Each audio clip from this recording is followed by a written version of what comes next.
Okay, what chapter are we on? 16. 16. Sweet 16. Sweet 16. Okay, wow. Is that a Jewish thing? I don't think it's a Jewish thing. No. But it's a Tanya thing. Well, it's a Tanya thing? Okay, fine. So, you remember last week, Perek Tezvav, chapter 15, we were speaking about 2 levels of Beinoni, right? Yes. Yes. Okay. And we said that this guy, who's the second level Beinoni, called Asher Lo Yavadai, he didn't even serve Hashem. What? He's not a Beinoni? No, he is a Beinoni. So why didn't serve? Why is he called he didn't serve? Because he does it by default. There's no extra effort. And then remember the Alter Rebbe says at the end of that chapter, what defines effort? He very, very briefly, he says, look, if you want it to be considered effort, either you have to do one of 2 things.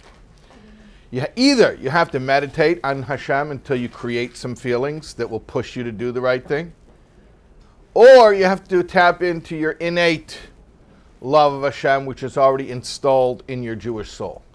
But either way, you have to do something. And if you don't do anything, if you're able to manage Beinoni behaviors without doing either of those 2 things, it's called Asher Lo Yavada. You didn't even serve Hashem.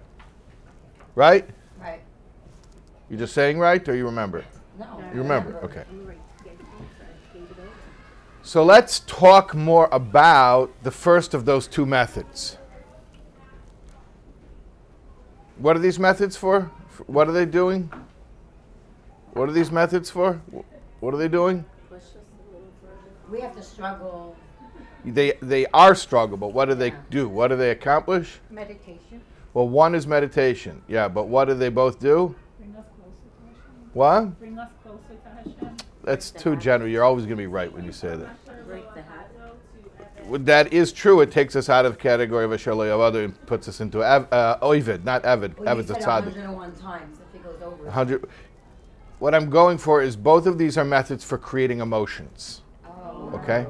Okay. And which is the one that's meditation and not meditation? The first one's meditation, the second one's not meditation. But they both do the same thing as far as creating emotions. And Asher Lo Yavada, he doesn't have to create any emotions because there's so little resistance for him in maintaining Beinoni behavior that he just does it without any emotion. But both of these methods are methods for, this is what I want you to know, it's all I care that you know right now. Both of these methods are methods for creating emotion. Of love towards Hashem. Love of Hashem and awe of Hashem are the 2 main emotions. Yeah, and then everything else is a derivative thereof. Fine. Perek Tezayin, chapter 16. V'zeh klal godol ba'avedas Hashem labeinnim. Here is the main rule about how a Beinoni serves Hashem. Ha'ikar, the main thing is hu limshav v'lishleit ala tava shebachol smali. He has to rule over the nature of the left ventricle of his heart. Alidei eir Hashem emeir nefesh halakish b'meich, by way of making use of the light of Hashem which shines upon his godly soul, which is in his brain, v'lishleit ala leiv, and thereby he rules over the heart. This is review. That sentence is review. It's just explaining. The Beinoni is a Beinoni because he uses the Mayach Shalta Alev. He doesn't use the words Mayach Shalta Alev, but you're familiar with that terminology. He uses the light of Hashem which shines in the brain to overpower the desires which are in the heart, specifically the left ventricle. We're not going to re-explain left ventricle, right ventricle. We've done all that. Okay. The point is, he controls his passions, his animal passions, by using his godly soul, mind over heart. Okay? All right. Here's new information. When he meditates in his brain about the greatness of the Infinite One, blessed is He. And when he meditates, what happens? He gives birth from his bina. Bina is a particular faculty within the intellect. Creative thinking, elaborative thinking. So he gives birth from his bina Ruach das v'yiras Hashem b'meichei. A spirit of knowledge of Hashem and awe of Hashem in his mind. Liyes sumera, which is sufficient to provide motivation to go away from evil, to not do what you need to not do. Deraisa, whether it's of a biblical origin, udrabanan, or a rabbinical origin. Vafilu iser kal shel divreim chas v'shalom, even something that is purely a rabbinic legislation, what people, God forbid, sometimes rationalize as being of less importance, but his motivation will be sufficient to keep him away from any of that stuff. The avas Hashem, and then also he'll have love of God. See, the first was we're talking about the awe of God that keeps him away from doing bad, and then also there's the love of God, believe b'chol yamani, in the right ventricle of his heart. That's the motivation to cleave to Hashem by doing Hashem's mitzvahs, the positive mitzvahs, both biblical and rabbinical. V'talmud Torah shekeneged kulon, and that includes, first and foremost, the obligation to constantly study Torah. Okay, so basically what we described. Person meditates, and that meditation gives birth to emotions. We mentioned yira, we mentioned ava. He mentions the yira first, actually. Su'meira, vasei toiv. The awe keeps you from not going where you ought not go. The love pushes you to go where you need to go. That's what we read so far. All right. The Yesed al Kain. And furthermore, Tzarech leida klal godol ba'avedis labeinim. He has to know a major rule about the service of Hashem that the Beinonim do. Shagam im ein yad sich le'veruach binasei masagis lohelid avas Hashem bizgalas libei.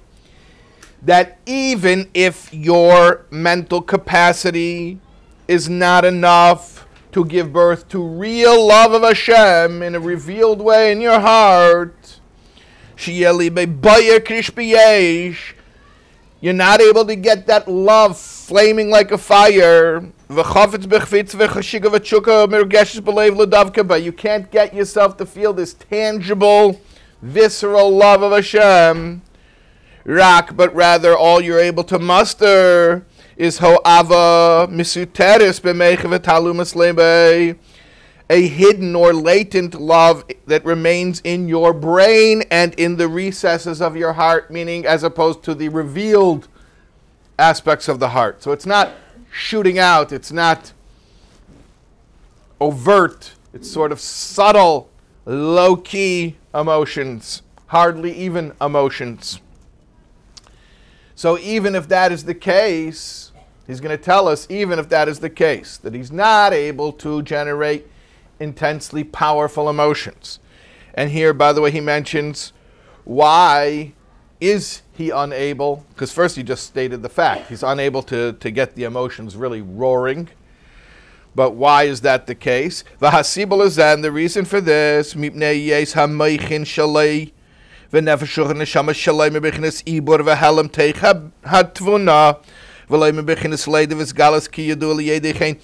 he says, as known to the people who study Kabbalah, the reason for this is because his brain and his nefesh ruach neshama soul levels are in a state of being like a fetal state. He calls it ibor, pregnancy, like a fetus, which is behelim, which is concealed within the tavuna, within the understanding.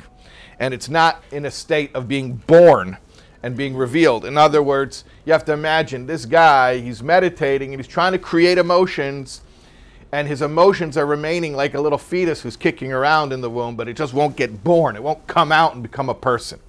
So he's able to create some type of emotion, but it's just not intense, it's not revealed, it's not overt.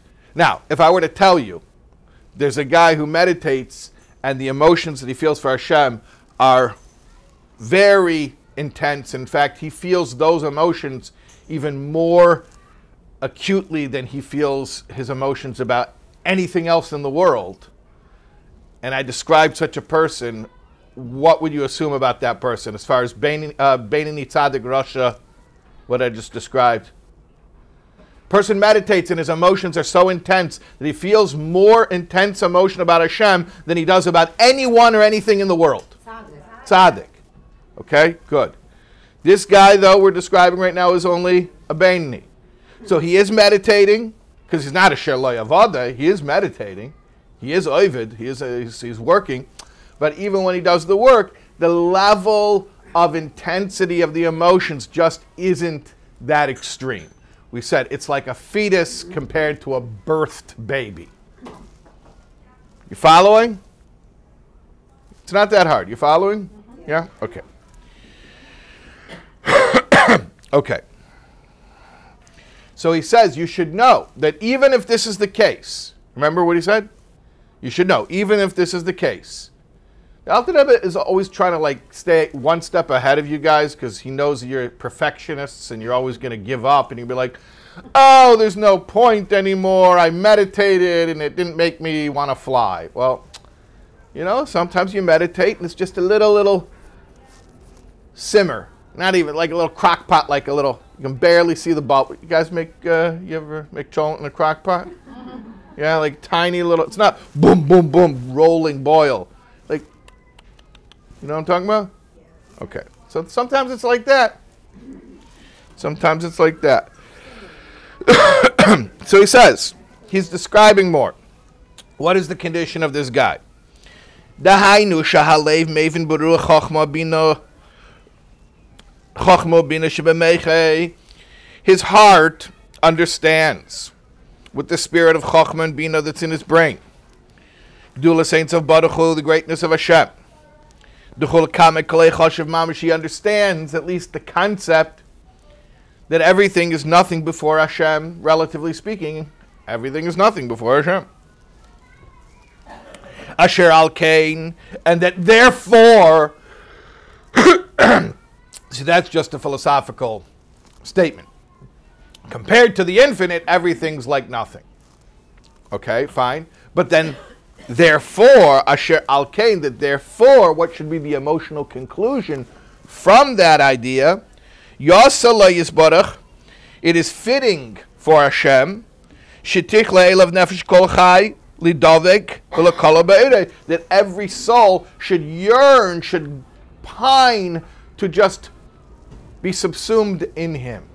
Now, it doesn't mean that I'm actually yearning for that, but I appreciate the concept that it would be appropriate to yearn for that. You understand the distinction? I'm not making a claim that that's the result of my meditation. When I meditate on the fact that Hashem is infinite, everything in front of Hashem is like nothing, it doesn't actually produce in me an intense longing to be subsumed within his everythingness. I'm not claiming that that's my emotional reaction. However, at least I do appreciate the fact that that would be an appropriate thing to want. Okay?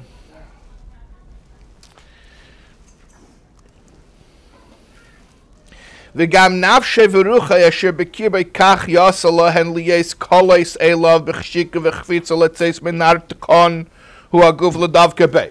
He appreciates the idea that being that Hashem is who Hashem is, really it would be an appropriate reaction that his soul should want to shed its mortal coil, to use the Shakespearean language.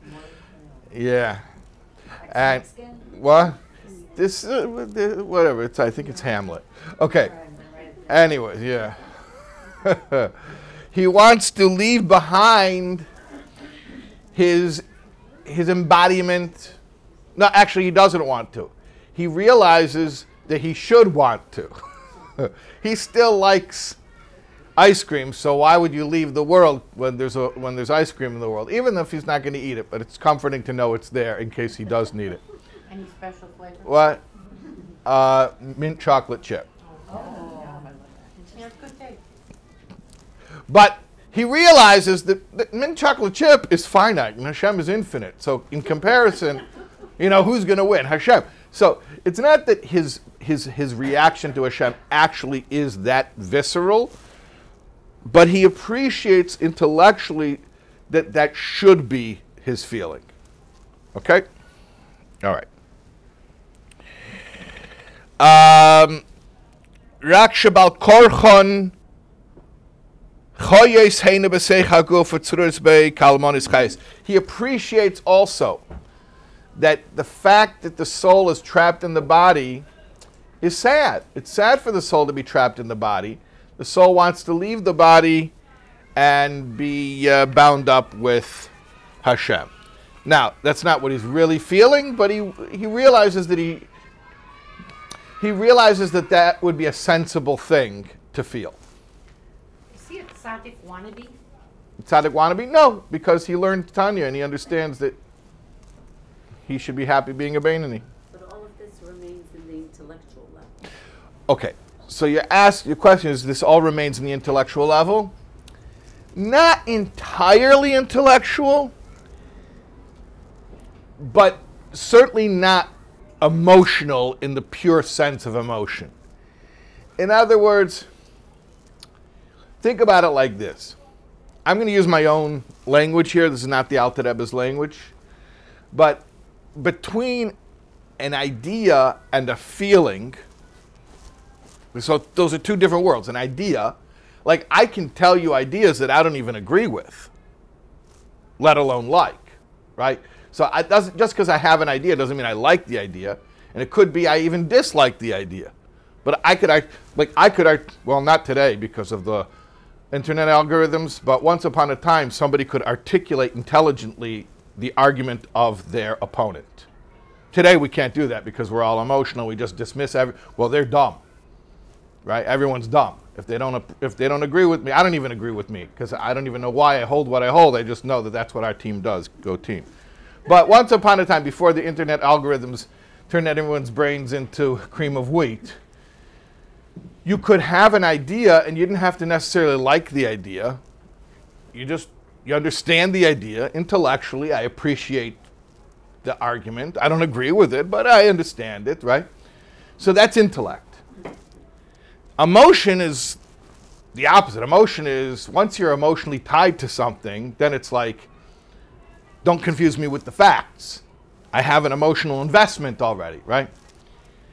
And that, by the way, that's not necessarily a bad thing. If that's how you feel about Hashem, that's a good thing.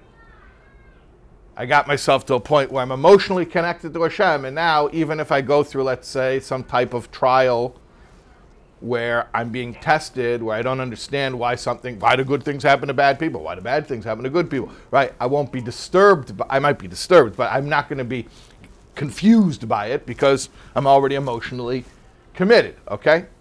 So that's like the two different worlds, intellect and emotion. Between intellect and emotion, there's sort of like a quasi-state, which in my English, this is not how the Alter Rebbe calls it.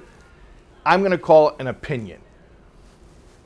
It's a clumsy translation, not even a translation, but I'll call it an opinion, meaning it's not a pure objective fact, and it's not already like an emotion, but it's sort of like a little bit more nuanced.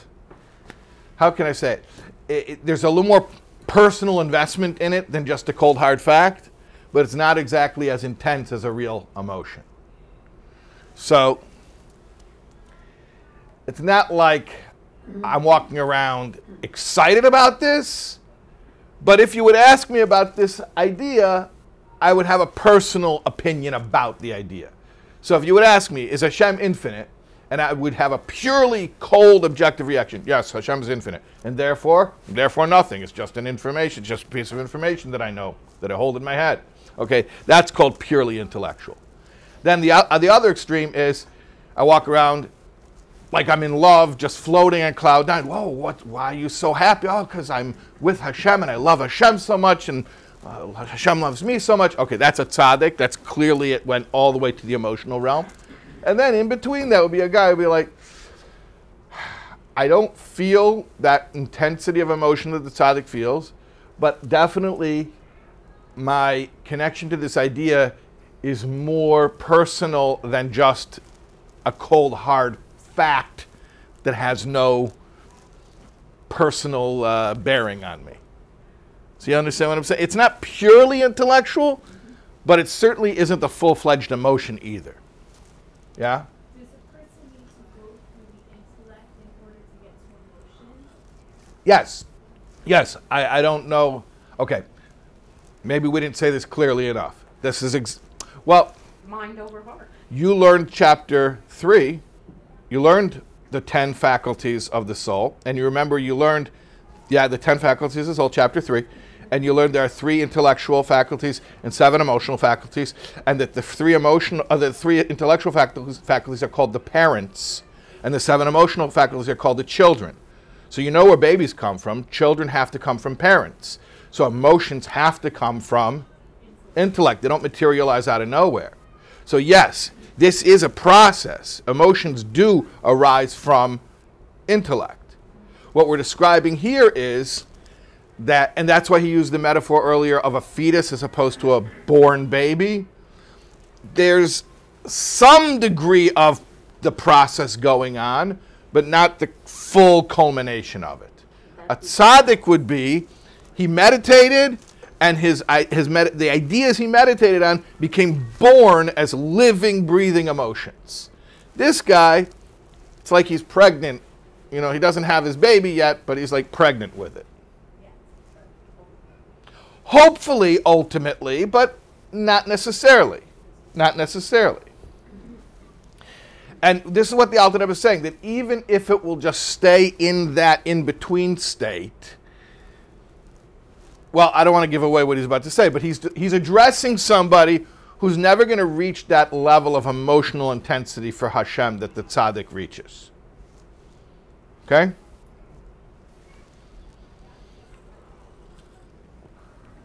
Okay. So, where do we get to? Okay, he's still describing the idea that this Beinoni is meditating on and appreciating. I'll call it appreciating. Like, yeah, I appreciate it. Not going crazy head over heels for it, but I appreciate it. I get it, yeah. It's a good thing. Okay, so what is he thinking about? He's thinking about Veles Machshava Dilhoin Tfisa Beiklal, that no thought can grasp Hashem. Ki im kasha tfisa mislabeshes b'teiv mitzvah, except, like we said at the end of Perek Daled,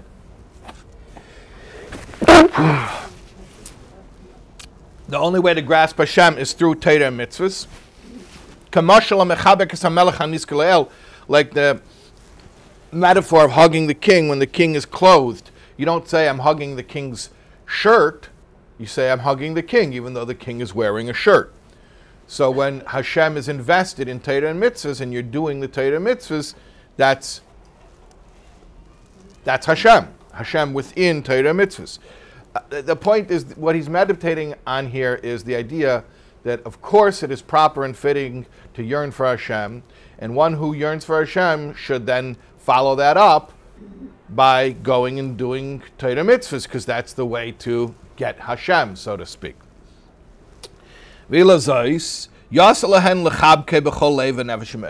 Accordingly, according to this little meditation, it is fitting to go try to hug Hashem with your whole heart and with your whole soul and your whole might. What does that mean to hug Hashem? It means to do all 613 commandments in your thought, speech, and action. Which means to try to understand Torah according to your capacity, like we explained.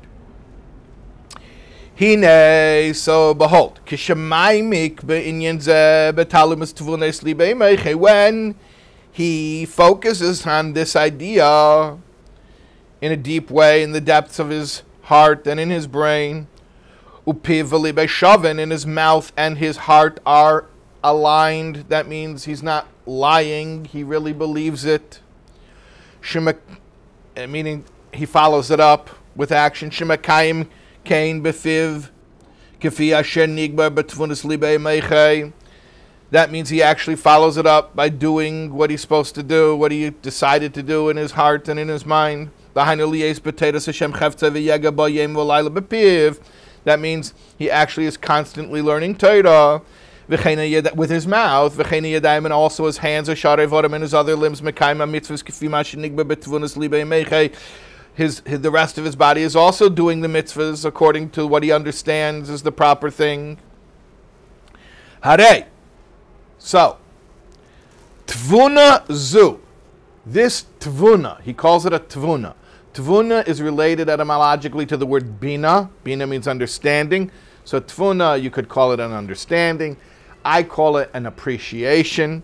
A tavuna is technically more subjective than a cold, hard fact, but not as intense and fiery as a full-fledged emotion. It's what I was calling clumsily before an opinion. He calls it here a tavuna. So this tavuna, this appreciation that yes, it is fitting, it is appropriate, it does make sense to want to connect to Hashem all the time and to make Hashem our only priority in life. Yes, I'm not claiming Hashem is my only priority, but I know that he should be. Not I know, I feel. How intensely do I feel? Not that intensely, but enough. Enough to what? And here's the main question. Enough to what? If indeed we're talking about a Beinoni here. Not just to do something. No, he did meditate. And he created a tavuna. And the tavuna is enough. Enough to what? To maintain behavioral perfection. The tavuna is enough motivation to maintain the behavioral perfection.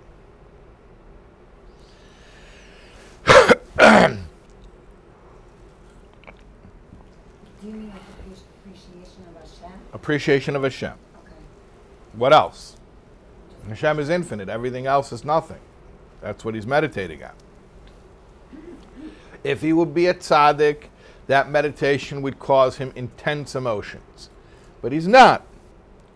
He's only a Beinoni, and therefore the meditation gives him, like I call it, a little crock pot simmering. Okay, nothing too explosive. But it's enough. Enough to what? Enough to serve as motivation to get the job done. Okay? Stop meditating. How long does that feel last? You're saying if he meditates and he creates the emotion, then he stops, how long will it last? Right. If you stop, you can't meditate. Usually it stops the day after the warranty expires is usually when it... No, it's like It depends. It depends. There's no... Yeah, it's very subjective. It varies. Obviously, it varies. We wouldn't know because we're not in. Everyone, that was one of the... I'm sorry, there's another class for non-Beinonim. Okay, you could stay because you already started with us, so you could continue. Okay. Okay. All right. So listen what he says. This tavuna, hare tavuna zu, this appreciation, that's how I'm going to translate it, appreciation. Mislabashes b'maisa dibur machshava atayra mitzvah, invests itself in his action, speech, thought of Torah mitzvahs. Lies lam bechinas meichen v'chayis v'gadfin lapar chaleila, to serve as brains and vitality and wings to lift them aloft. In other words, his tavuna, his appreciation of Hashem, serves as sort of like a motor to push his mitzvahs to a higher level. And that's really the main point here. The main point is the relationship between this tavuna and his thought, speech, and action. Because when we talk about the inner life of the Beinoni, we're not describing something that's that intense, like a tzaddik. So the way we describe it is in terms of its ability to produce thought, speech, and action. Now, Asher Lo Yavadeh, the guy from the last chapter, he was able to do the thought, speech, and action without having to muster any particular extra motivation. What we're describing here is somebody who that would not work for him. He does have to create extra motivation. How does he do it? Through meditating. And the meditation provides this drive or this motivation to produce the proper thought, speech, and action. You were first. Yeah. This behavior that's perfect, does that look like a tzaddik? Looks exactly like a tzaddik. Yes. You would never know. If you're observing, you would never know if it's a tzaddik or a Beinoni. Yeah. Yeah. So now we're discussing how this meditation motivates him to do perfect behavior, his thoughts, speech, and action. This meditation motivates him to do perfect behavior in thought, speech, and action. Yeah. And it actually elevates his thoughts. And it elevates his behavior. Yeah. Early on in the beginning, we spoke about how the thoughts, speech, and actions are what are the devotion that elevate our soul. Okay. Very good. Very good. All right. So here's the question. Very good question. You're doing this to me because I called you out and made you remember chapter 3. So you're throwing it back at me and reminding me of something from chapter 4. That's very good. Yeah, in chapter 4, let me explain the question. It's a very technical question, but it's a very good question. In chapter 4, we describe thought, speech, and action as levushim, garments. That the way the soul expresses itself is through these behaviors of mitzvahs, which we call garments. Because it's not the soul itself, it's ancillary to the soul. And yet, and this is what you bring up, he says you shouldn't make the mistake and think that they're inferior to the soul. To the contrary, these levushim, even though they're called levushim, they lift the soul. Remember, that's what you're referring to. Right. Okay. So now you're trying to reconcile that or fit that with what we just learned. Now I don't want to distort your question. You want to reconcile what we learned in chapter 4 about the fact that the garments are actually, he says over there, because they're Torah mitzvahs and Torah is one with Hashem, these garments are one with Hashem and they're lifting us up to Hashem. Okay, so you're reconciling that with what it says here, and you're wondering I'm just noticing why would these behaviors require anything to enhance them or to magnify their impact if the behaviors themselves were already described as being inherently godly, and in fact, in a certain way, superior to the soul itself. And now the soul, meaning the soul's appreciation of Hashem, is what's pushing these behaviors to have a greater quality than they have on their own. That's what you're saying?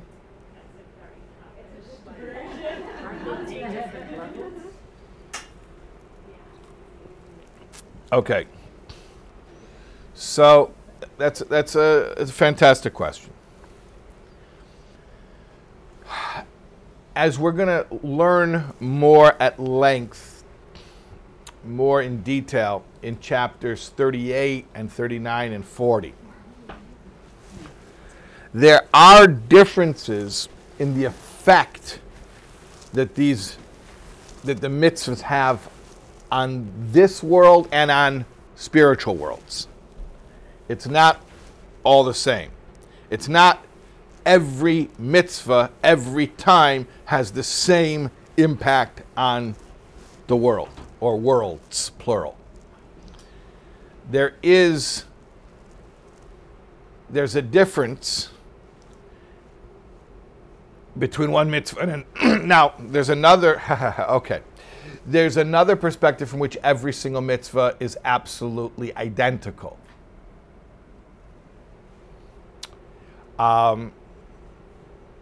Without getting into that whole discussion, there's the body of a mitzvah and there's the soul of a mitzvah. There's the objective and there's the subjective. So there's a refining power that every mitzvah has on the physical world, just by dint of the fact that it is a physical action performed in this world. However, at the same time, there is another aspect of every mitzvah which varies and depends upon the amount of emotional energy that the mitzvah doer infuses in the mitzvah. So a Beinoni, who's a sherlo avado, doesn't infuse the mitzvah with any energy. I've never seen that explicitly stated, but that makes sense what you're saying. That a Beinoni, who's a sherlo avado, we learned about in the previous chapter, he's not infusing his mitzvahs with any particular emotional energy. That sounds right. That sounds right. Okay. Yeah. So our role in this discussion is to enhance the tavuna through meditation. To create a tavuna through meditation. But it keeps changing. The tavuna keeps changing because our thoughts, actions, and speech change. Well, a tavuna is it's not a physical thing. It's a mental state, quasi-emotional state. And the real function of the tavuna is going to be determined by how it gets transferred into the energy of a mitzvah. And that's what we call it. He calls it the moichin, the chayus, and the gadfin. The brains, the energy or life, and the wings of the mitzvah. Now, from a certain respect, a mitzvah is a mitzvah. And even if you don't want to do it, but you did it, and it has its objective value. However, at the same time, there's another perspective of mitzvahs where there is a qualitative difference between a mitzvah that was performed mindfully and one that was not. So the tavuna here is describing a mitzvah that's done mindfully. And even that is not binary, it's on a spectrum. How mindfully? Well, it depends how great of a tavuna you managed to produce through your meditation. Yeah. So a tavuna also has a body and a soul in it? No. No, tavuna is the soul of the mitzvah. So there's no body to it? It's an abstract thing. It's emotional energy. It's not even emotional energy, it's quasi-emotional energy, which we're going to speak about. Really, because a tavuna is so abstract, it's hard to get it to click with physical things. Emotions, real emotions, are visceral. You feel them in your body. So they more readily translate into behaviors. Tavunas are so abstract that they're almost like ghostly. Like they don't really click with the physical world on their own. Like hovering around it? Yeah, I'm not sure because he doesn't use that term specifically. But okay, should we continue here? Let's continue. Okay. So he says this tavuna becomes the meichin and the chayis and the gadfin for the mitzvah. Listen to what he says. Ki'ilu, as if osik b'am b'tchilu rechimo mamash asher b'skalas libay, as if you had performed the mitzvah with full-fledged, intense, revealed, burning love. You didn't perform the mitzvah with such intense emotion because you weren't able to create such intense emotion. But what he says here is, I want the Beinonim to know that even if your meditations cannot produce the intense emotion that a tzaddik's meditations produces, you should know that your tavuna is counted, is reckoned as if it were an intense emotion. And he goes on and explains this. In brackets he says, B'chvitza v'chshika v'tshuka mergeshes b'libe v'nafshe yatzmei el Hashem mipnei rish b'yesh avasi sheb'libe k'nizkil el he counts it as if you are yearning and pining and longing with your heart and your soul, thirsting for Hashem, with a fiery, glowing coal fire of love in your heart, as if. It's not really, but as if. Why do you get credit like that?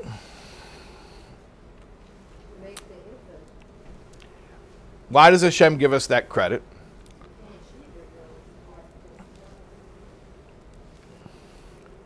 Was he just being nice? He's just trying to be nice. There's a rationale behind it.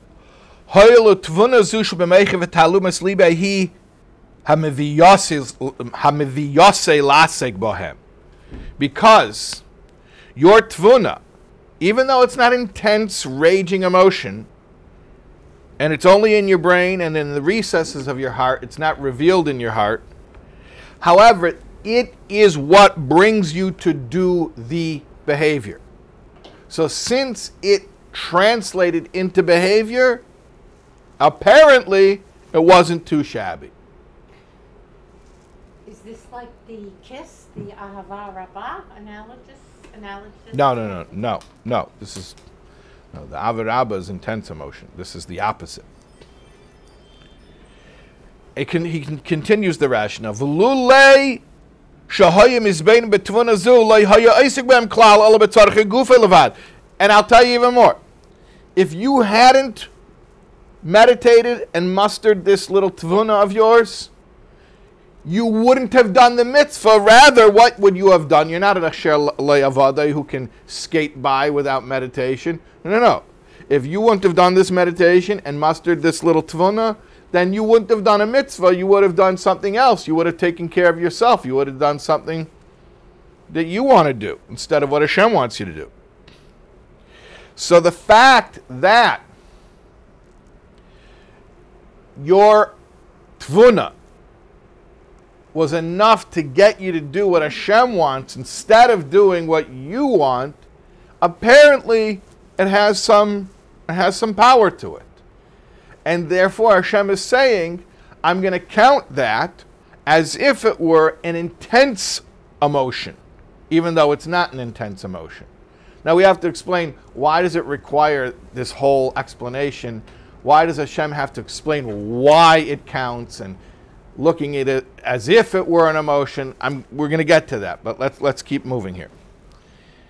He says in brackets, "V'gam im hu masbid b'limudei v'betivai," even a person who naturally learns all the time, "afal pikin oyev es gufa yesem b'tivai," he naturally loves his body more than Hashem.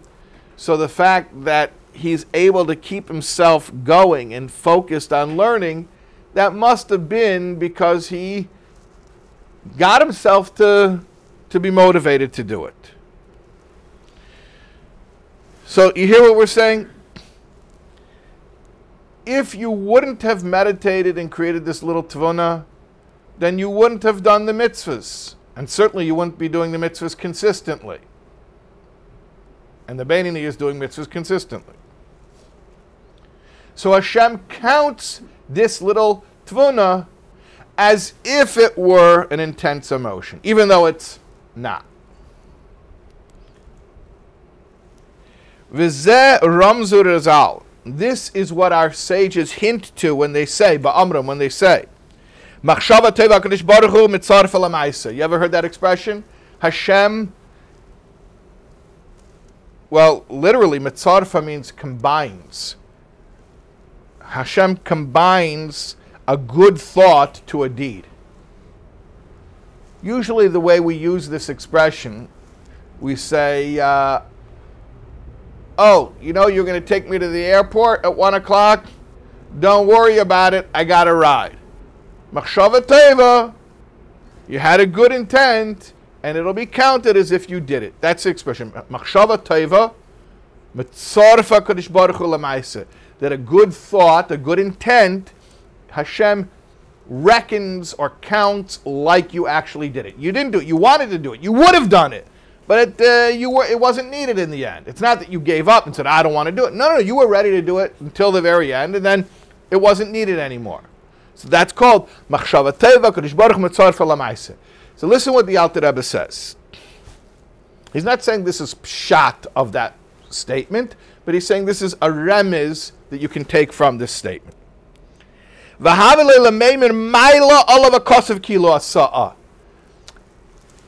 formulation of the phrase, really, if it would be consistent with the way our sages talk, you would have thought the wording would be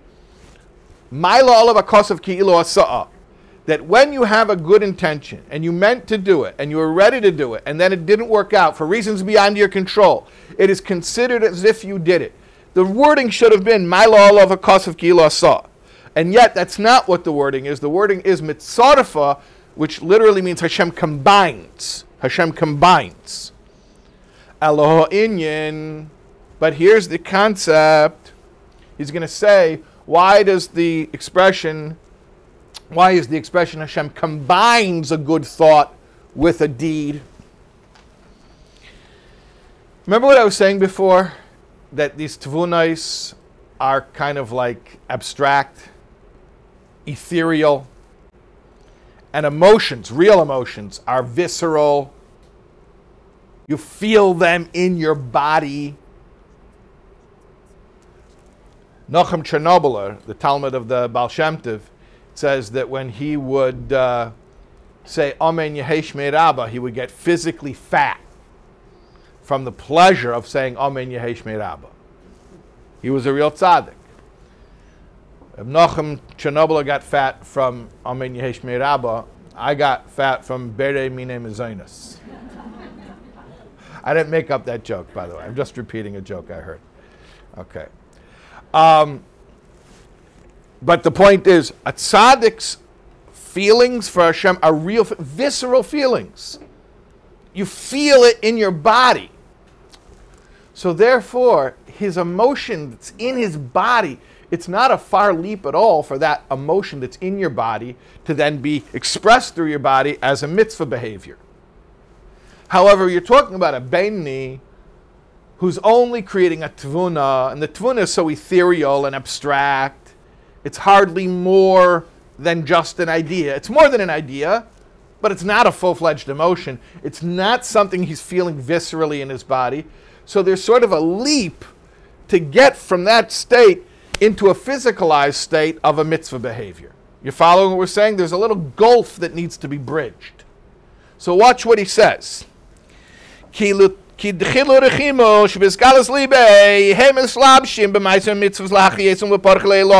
have real love and awe of Hashem like a tzaddik does, those emotional energies are easily invested into a mitzvah to make those mitzvahs fly.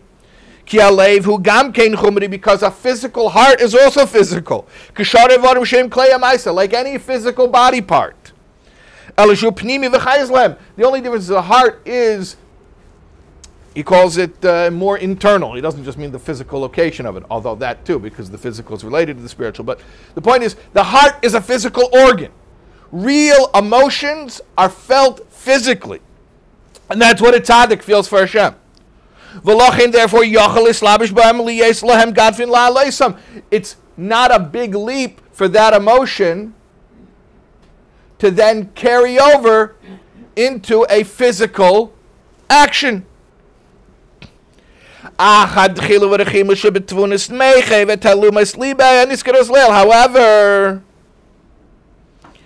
these tevunos that the Beinonim feel, which are not full-fledged emotions, govhu darcheihem lamayla maylam b'chinas hamaisa.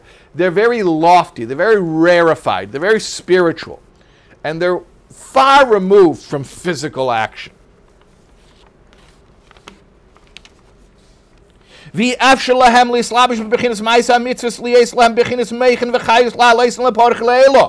their own accord, they wouldn't be invested into the physical mitzvahs to serve as what we called before the meichen and the chayis and the godfin, because they're just too different. The tevunos are too abstract to serve as the motor of a physical action.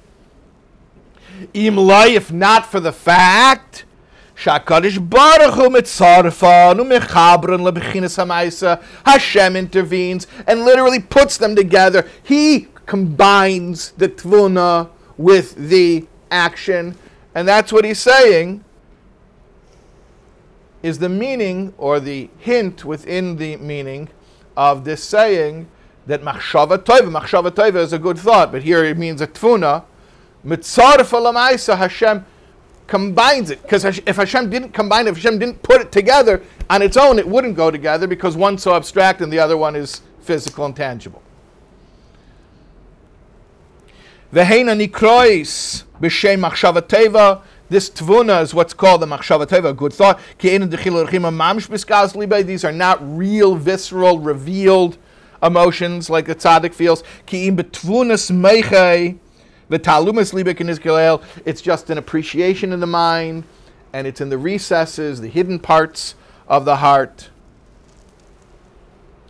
So Hashem has to get involved there and sort of make that shidduch, put it together, or otherwise it wouldn't translate into a what we called before moichin v'chayis v'gadfin.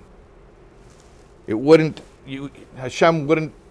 If Hashem wouldn't put the tavuna into your behavior, they would sort of be like oil and water. They would just like be two separate things. Yeah. The tavuna leads him to do the mitzvah regardless, correct, but it wouldn't have the intensifying effect on the mitzvah to give it that greater qualitative, the motor, yeah, what we call meichin v'chayis v'gadfin, right, the motor, except Hashem pushes it and makes it happen. Does Hashem make it happen like out there, or does he make it happen internally that the person then comes to actually feel it? No, the person does not feel it. No, you're asking a good question. No, he's not saying that you will have the subjective experience as if you had real Ava V'yira. You will not. But the effect your mitzvah does will be as if you had had that real Ava V'yira. Okay, let's finish off the perek. We have like 3 lines here.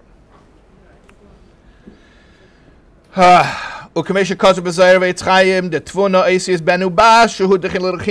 tavuna is the letters ben ubas, son and daughter. Son and daughter are awe and love and awe, actually.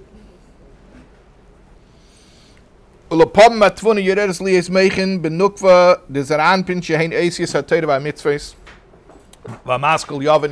this is a very deep Kabbalistic concept, but sometimes what happens is the tavuna can come down and become brains for the nukva de zeranpin. That basically means that this abstract appreciation can translate into the motor of an action.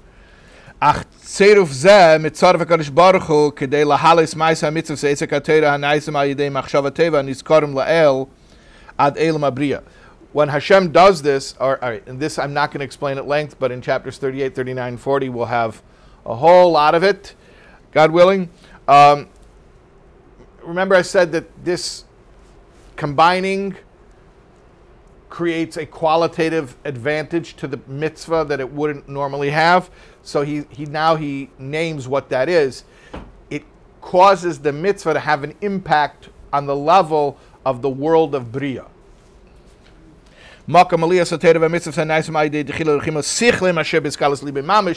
Which is normally the world that's affected by mitzvahs that are done with true love and awe that were generated through meditation. And even though he didn't generate true love and awe through meditation, he only generated a tavuna, Hashem gives it credit as if it were done that way, and therefore it impacts the world of Bria.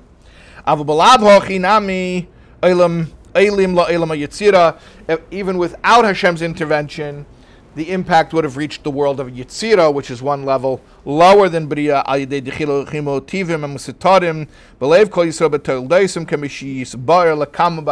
going to explain later at length. I said chapters 38, 39, and 40.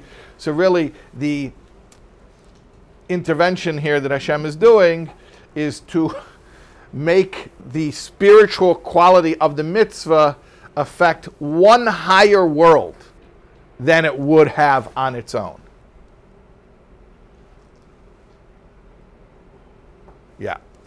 Okay, and that's chapter 16.